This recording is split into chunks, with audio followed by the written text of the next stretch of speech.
welcome. It is Monday evening. It's 8 o'clock. That means we must be just going live. It's Mondays with Miriam. I'm Miriam Freer and I work with Enya UK. And I've brought along tonight, as usual, my beautiful daughters. So I've got Emily here and Rebecca. And we are going to chat tonight. Well, we're going to chat about our skin and some of the things that we use on that. And to kick us off, we are going to think about some of the products that we have used this week, or some of the products that you have used this week. So if you're joining me right now, hello, I hope that you've had a good day and it's fantastic to have you along tonight. So thank you very much for coming. And to kick us off, I would just love it if you could say an Enya product that maybe you've used this week or you've used today. So I'm going to tell you what I've used. I have been using these two. Oh my goodness, such a lot. This is our Living Glove Medium Strong, and I am using that at the moment to clean all of my door handles and light switches and anywhere that's a high contact point. Okay, so remember it's wet, wipe and dry, so I'm using those ones, and you may just want to think about, if you haven't, getting those into use out and about. Okay, so Living Glove Medium Strong and my Living Enya Fill, that is in loads of use at the moment. So tell me if you have been using any product at all. And the other one that I have been using a lot is my fruit and veggie cloth, because I've got no idea who's touching my fruit and veg at the moment, if there's any left in the shops. And so this is a great one as well to get into use. Bathrooms, fantastic. I love the way that the bathrooms look when I've cleaned them. They are just awesome, aren't they? They are just brilliant. I love them, love them, love them. So while you're typing away at that, I am with all the questions tonight. Okay, so we spoke a little last week about the chemical impact on our bodies, and we did that through looking at the bathroom. And if you haven't had a chance to look at that, and if you're looking at this on catch up, then go back to the previous weeks and you can have a look at how the effect of using toxins on our bathroom on our bodies. And so we're going to take that a little bit further today and talk in a little bit more detail. So if you know, I would love you to tell me, what is the biggest organ in our body? Okay, do you know what the biggest organ in our body is? All right, I don't know if you do, but I've got a hand up behind me. Okay, so I'm going to take an answer from the back here. So biggest organ in our body is? Skin. The skin. The skin is our biggest organ.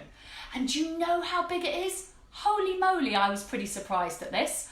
All right, it's 22 square foot of skin.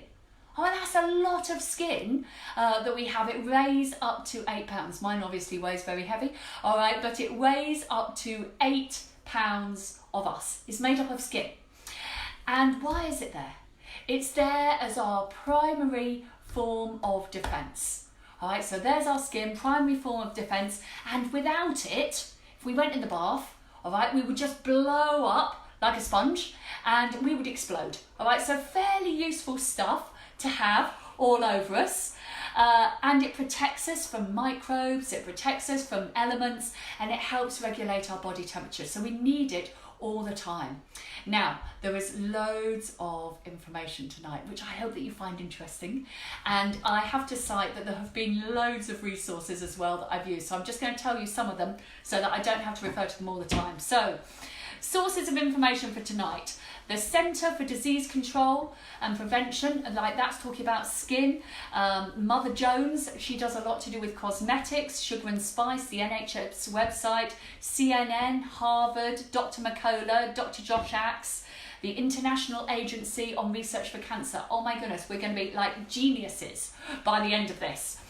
But we're talking about skin because of that fact that it's there as our primary defence, and it's really, really what we need.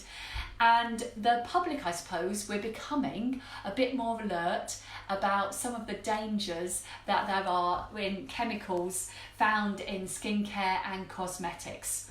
All right, and there's lots of claims out there, aren't there, about statistics like the skin absorbs 60% of what you put on it. We talk often in our demos about stuff getting absorbed into our bloodstream within 26 seconds, and there's lots of claims. There's a cancer biologist at Brunel University of England, and he's saying that when combined, all of the things that we are putting on our skin can initiate some of the cancers that we see today.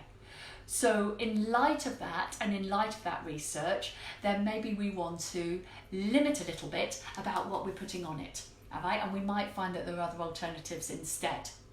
So I would like you, if you're able, all right, so I have to obviously gag the two who are right here, if you could guess how many synthetic chemicals the average American woman applies daily to her skin. All right, so if you've just joined or if you're logging in now, the first question is, how many synthetic chemicals do you think the average American woman applies daily to her skin? All right, I'm going to tell you it's more than 50. Right, which is shocking, hey? In the 12 on average personal care products that an average American woman uses, see if you can guess how many chemicals do you think they may contain? All right, and it is more than 50. If I don't see you answer, you see, I'm going to have to take one from the audience right here. So get typing. See if you can hazard a little guess. Anybody? Amount of synthetic chemicals. I know it's tricky because you're on a bit of a delay from me.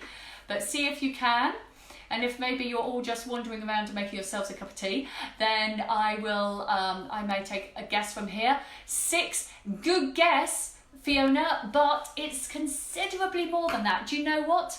Do you want to have a guess? Yes. Go on. 90. 90, it's even more than 90. Do you know what? The average American woman in the US uses 12 personal care products, and it's an average of 168 different chemicals. 168. Holy gamoly. All right, so there's lots of reports about numbers. So that's about personal care, but in the whole of the whole day, there was a CNN report that came out recently, and it said that on average, each of us is exposed to over 500 synthetic chemicals every single day. Over 500. And the FDA says that most of those haven't been tested together because the market isn't regulated. All right, so that's a bit of a sobering thought, isn't it? What we've even walked into, touched, put on today, and how they might all be acting together. So the 515 synthetic chemicals, I know, Fiona, it's unbelievable, come from shampoos, hairsprays, body lotions, deodorants, makeup, perfumes, right, all of the above, and they are being linked more and more and more to health problems that we are seeing. Lots of allergic responses, cancers, issues with children or even having children with endocrine disruptors. So we're going to talk about some of that today. And the trouble is now, at the present, there is no law restricting it. All right, so there's nothing that says what you can or you can't put into your skincare. So here we are, all in line really for these 168 up to 515 chemicals. But there are 7, the dirty 7, all right? And we're going to talk about the dirty 7 right now. So Emily, my gorgeous girl, can you grab our little form? Now, I heard something really helpful today, because when I wrote down some of these, if you can see them there, these are the dirty 7 that lurk in our makeup and our skincare. All right, half of them I can't even pronounce. And I think that's quite telling really, because I read something really wise today that said, if you can't pronounce it, it's probably not very good for you. And I think that's a fairly good benchmark, really. But let's start with the first one. Okay, so number one up here, if you can hold that for me, my dear, is parabens.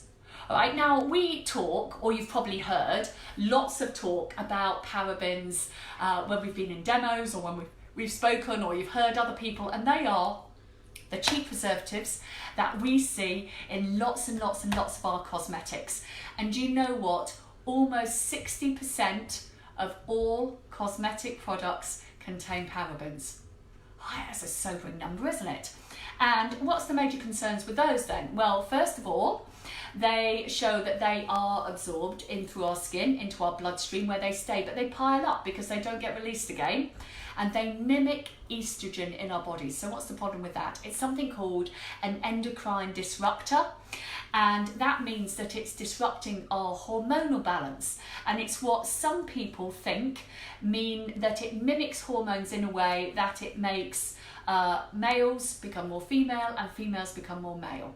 All right, it can also have a problem with our hormones and our thyroid function, and can also have an impact about how we can reproduce. So that's number one. In 60% of all our products, can believe it when I was reading all of that today. Okay, and they're really complex, our endocrine system, about how we've been made up. So the last thing we want to do is make a problem about how those messages get around our body. All right, so number two is, thank you very much, my dear, is fragrance. Right, fragrance, well, what's the problem with that?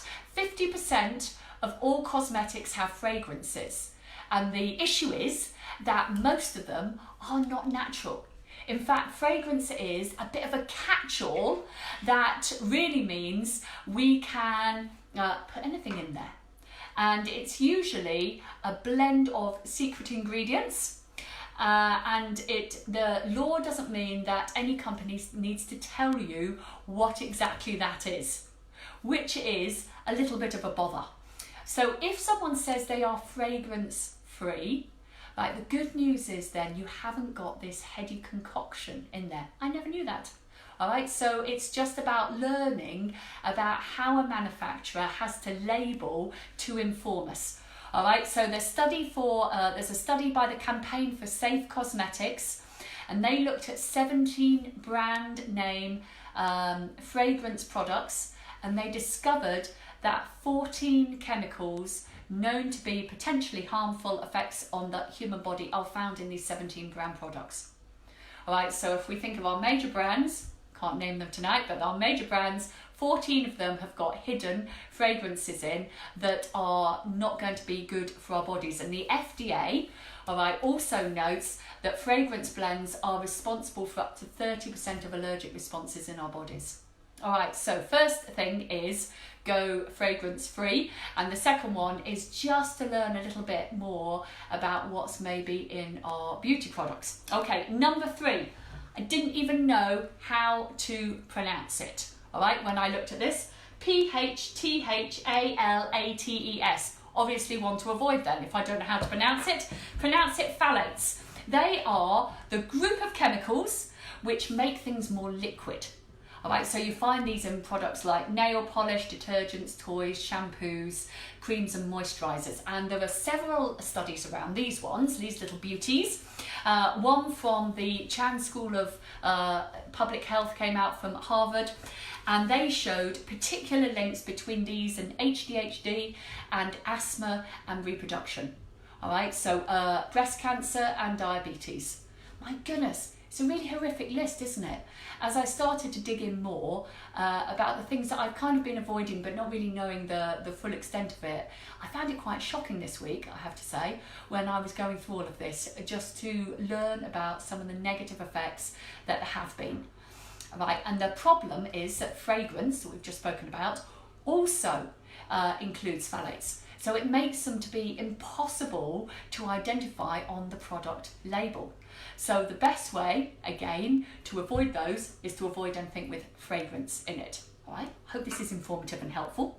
Right, next one, and the one that we will hear about a lot at the moment is triclosan. also known as microban. And the reason why we're going to know lots about that at the moment is because it is most of our antibacterial soaps and sprays and hand sanitizers. The FDA did another big piece of research, and it says that there is no evidence that the over-the-counter triclosan, right, in antibacterial soaps and body washes provide any benefit over hand washing and soap. So we know, particularly at the moment, don't we, that the NHS guidance is get hand washing. Absolutely, we're going to talk a bit about that, all right? But there is no evidence at all, even the FDA say there's no evidence that having anything with triclosan in it over the counter is going to give us any benefit. So that's good news. But it also, if it is in there, it disrupts our hormones again. I know. And so it goes on. It can even be detected in our breast milk.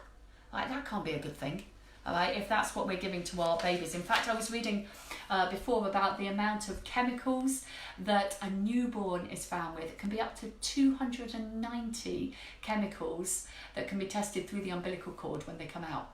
And that's a shocking number, hey? And by the time that a child is 2, it's up to like 490. So all that we can do that's just kind of getting pushed in and on us that maybe we don't need at all. All right, so the triclosan is also found in antiperspirants, deodorants, cleansers, hand sanitizers, antibacterials, laundry detergent, facial tissues. It resists fungus and mildew and antiseptic. So in a hospital environment, absolutely. All right, but what we don't need is it on our everyday bodies and use. Now, the next one, beautiful, thank you very much, Semolina. All right, so sodium lauryl sulfate. Now this one we talk about all the time. You probably know this one till it's coming out of your ears, but this is the foaming agent that we often talk about in our shampoos and our soaps, all right, and all of those things too. So this is the one that foams up, but it's carcinogenic and not very good for us. Guess how many skincare products this is in? All right, so see if you can tip-tap a little number. Let me tell you, it is more than 20%. All right, so how many skincare products do you think contain sodium lauryl sulfate, SLS or sometimes SELS? All right, so if you're there, see if you can give a little tap. It is more than 20%, and see if you can have a guess of how many products contain sodium lauryl sulfate. Right, I'm going to take a guess from the room, and then I'm going to see if you have one for me too. Right, what's the guess from the room? Wait, did you say 20? More than 20. Okay, then 50. More than 50? Have you got a guess? 85? Do you know what? It is more than 85%. 90% of our skincare products have sodium lauryl sulfate in it. All right, now that's when the research that I was looking at, which was done in 2018, was written. About 85%, Arlene, you're so nearly there. 90, and in fact, since 2018, all right, it might have dropped a little, because I know that there was a really big movement a few years ago to see sodium lauryl sulfate removed and reduced. However, 2018, when I had a look at this, 90% of skincare products had it in. What a shocking number. It's absolutely huge, isn't it? And the International Agency for Research on Cancer says that this is one of the main carcinogens that we have. All right, so we probably want to have a little look at removing any items that we have that include that. All right, so often we talk about our washing up liquid, and Enyo's washing up liquid, which is a really great, powerful degreaser. All right, but what it doesn't have is any sodium lauryl sulfate, so it doesn't produce this mad load of bubbles, but it's really doing the job. But we've kind of been conditioned that we need to really lather up before anything's doing us any good, but it's not true. Okay, right, so the next one, which I can hardly pronounce, is propylene glycol. All right, and this is a variety of liquid skincare products linked to skin irritation, linked to skin inflammation. All right, and it helps us prevent moisture loss, but it causes us a bit of a problem. And the last one that here is about petrochemicals. right? And 22% of our beauty products contain these. They contain a toxic level of these chemicals, right? So that is our dirty 7. All right, and the story at a glance is that 13,000 chemicals that are used in cosmetics, only 10% have been tested for safety. 13,000, 10% tested. All right, what a huge differential between what there is there, and they only really get as well investigated when there's a complaint made. So I don't know if anyone can remember when there was a big thing about WEN, hair care. All right, and there was lots of evidence that it was causing really extreme skin and scalp irritation for people. But the FDA only had 127 event reports. Now they said that for them that was quite a high number because they only get about 200 in a year, which is unbelievable. But the company received over 21,000 complaints. All right, but the FDA didn't need to do anything because they didn't have that many reports done. But 21,000, eventually the FDA did get involved. All right, and they opened an investigation, and they actually had to give a settlement of something like £26 million. All right, but that's because there are lots of things going on that maybe we don't even know about or think about or come to our notice. So thank you very much, my gorgeous. We can probably put that one back down again. But really interesting, isn't it? About what we're putting on and what we could use instead. So if we want to avoid all that, then what's our option? Because if we start taking shower gels out that have got some of those nasties in, and we start taking out some of our other options, then what can we use instead? Well, in come the cavalry in the form and the guise of beautiful Enyo fibres. And Rebecca, could you just grab the bottom ones out for me out of the skincare pocket? Yeah. So Enyo's skincare comes in lots of different shapes and sizes. But the great news is that it was sent off to a company called Dermatest a couple of years ago, which is why it has this little label hanging on here. And Dermatest are an internationally renowned company. They're based in Germany, and they test products for dermatological tolerance, i.e. not causing some of those problems that we've looked at before. And they test how skin reacts to a problem, any sort of problem or product.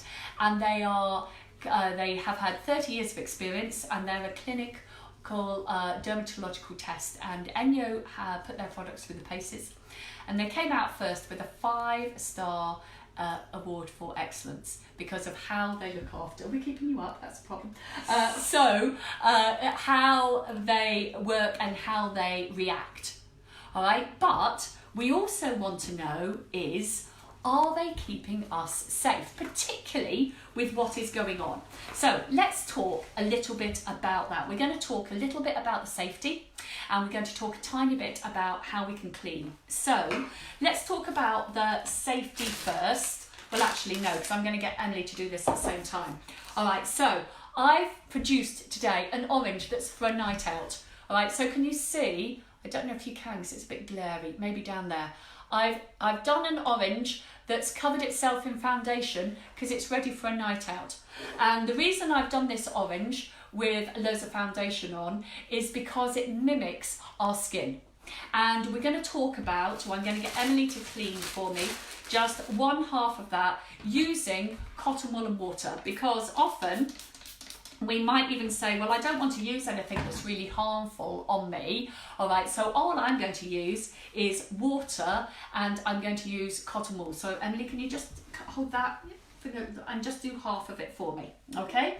So Emily's going to take off 1/2 of that. Now, when I had a look, I don't wear foundation, so I went and got this one, but let me just show you. That is the list. See that block down there? that's the list of ingredients in there. Let me tell you, not many of them are very good. All right, so when we start putting on all this stuff and we think, oh, we've got something that looks like a name brand, but it has so many of those things in that we've just been speaking about. So obviously, if we are going to wear it, then what we want to do is get it off again. All right, so Emily's going to take half of that off. And what I'd like you to do while she's doing that is tell me if any of you use the skincare, what do you like about it? All right, so tell me what you like about the skincare while Emily is cleaning just half of it with that. You scrubbing away? You're having to scrub. All right, so don't scrub too much because we wouldn't scrub our face. So take off what you can. And then what I'm going to do is just illustrate what we would do with our skin by just giving Emily an iPad, and I'm going to get her to clean the other half of it so that you can see. All right, so if this was your skin, you might think when you saw all of this, all right, oh, I've managed to take all of that off my skin now. All right, I've got 2 cotton wool pads that are saturated in foundation, then surely it must be off, but maybe not. Okay, so Emily, if you can clean the other half of the orange, all right, with the iPad, that would be great. And then I'm going to talk about how we clean our hands and how we stay safe, and I'm going to do a little swab test too. So we know that NHS advice at the moment, particularly in light of a viral outbreak, is to wash our hands. And, well, Rebecca, tell us about your hands at school. What was happening? A lot of people in my class has got allergic reactions from school soap.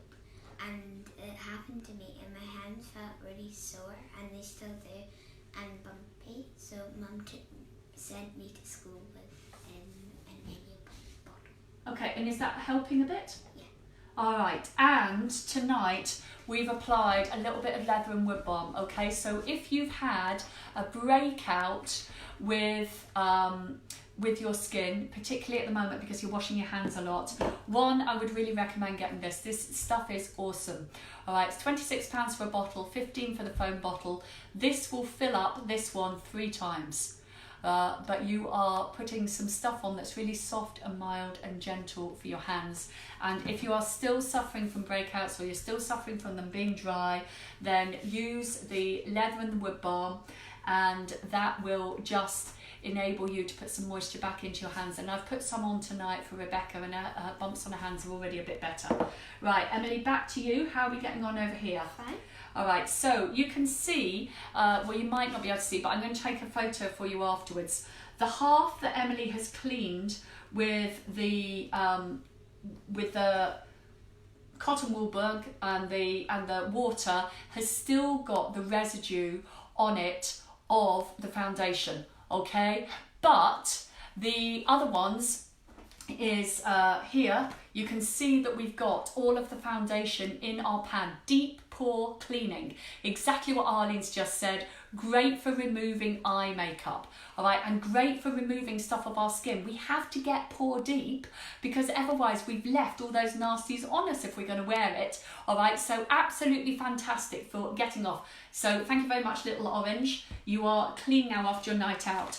Now this great if we're around the house, but if we're in the house, then if we're in the house, but if we're out and about, how are we going to clean our hands?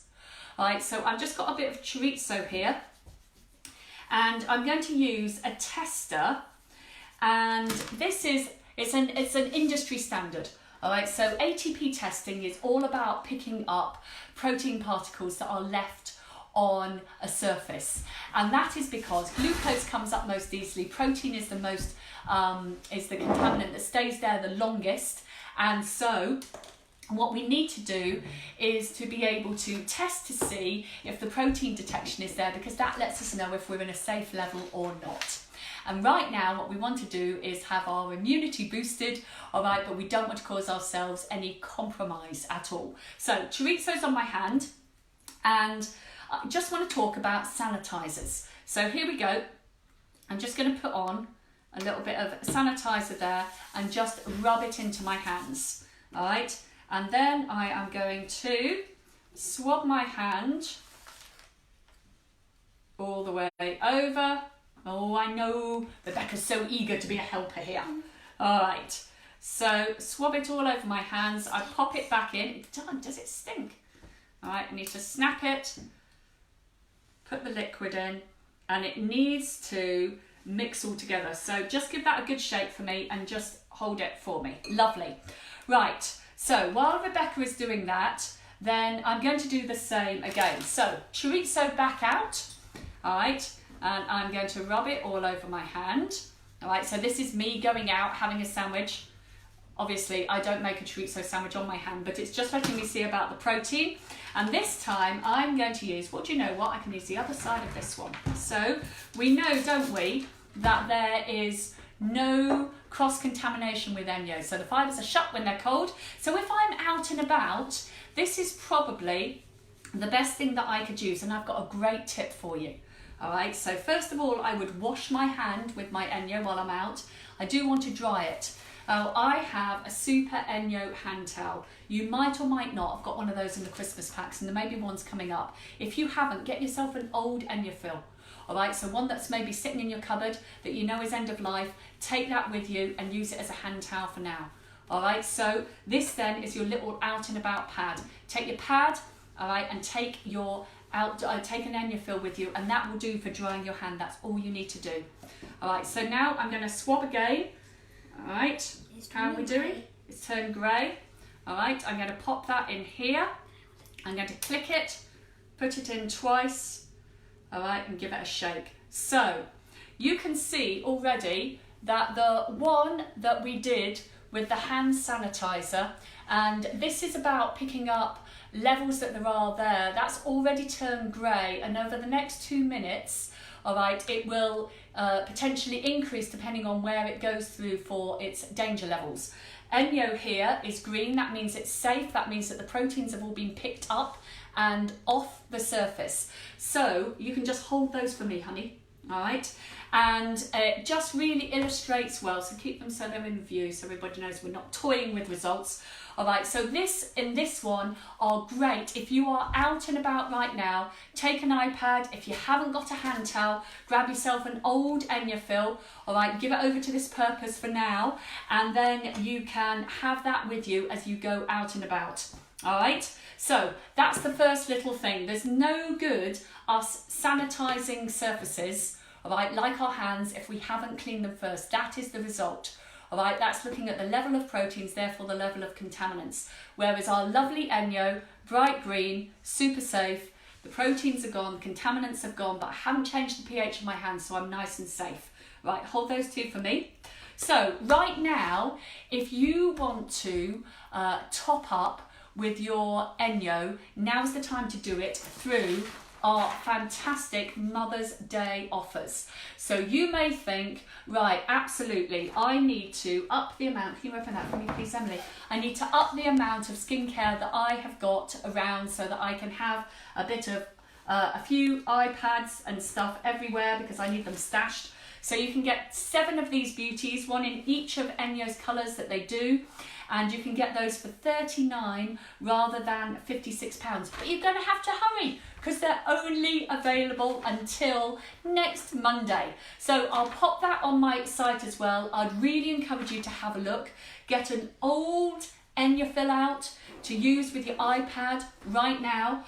We are hoping to get some more hand towels, but right now if we haven't got those, then use what you can, use what's available. You can still see that we are green for go for Enyo. All right, we are absolutely turning purple now for our one that we just did with our hand sanitizer, thus proving the point we have to deep clean first, even if we're going to do anything else. Right, if you haven't deep cleaned, if there's any micro contaminants left on the surface, all right, we are still not going to be able to make ourselves safe, however many sanitizers we put on. All right, so that applies all around the home. If you haven't yet looked, then please can I encourage you to log on to www.enyo.co.uk, all right, and there's a lovely little link right at the top that says, do you know what it says? Monday to Miriam? No, it doesn't, but that would be really fine. All right, it says blog, and on that blog there's a whole heap of really, really helpful information about sanitation and cleaning and what to do. So have a look at that, and that is going to help to keep you and keep us all be able to navigate through these tricky hours that there are ahead of us. Now, Rebecca has covered her face with a beautiful Enyo sign today. So you can just wash that off for us. Again, skincare, fantastic for using on kids' faces. All right, nice and easy on all of your face paints. Don't need to scrub away any longer. So that's us, a little canter through some of the nasties that there are and some better things that we can do just by using Enyo skincare. Tricky bits of skin, get this one into action on your hands in the coming weeks and months. These ones are available to order, so I'd encourage you to do that too and get something nice and soft for your hands. And next week we are going to talk about sustainability and recycling and anything else that comes up this week that we feel that we need to address. So thank you very much for coming along. I love spending my Mondays with you. I hope you have a really good week, everybody, and we look forward to seeing you next Monday. Do you want to say anything? Bye. Oh, bye!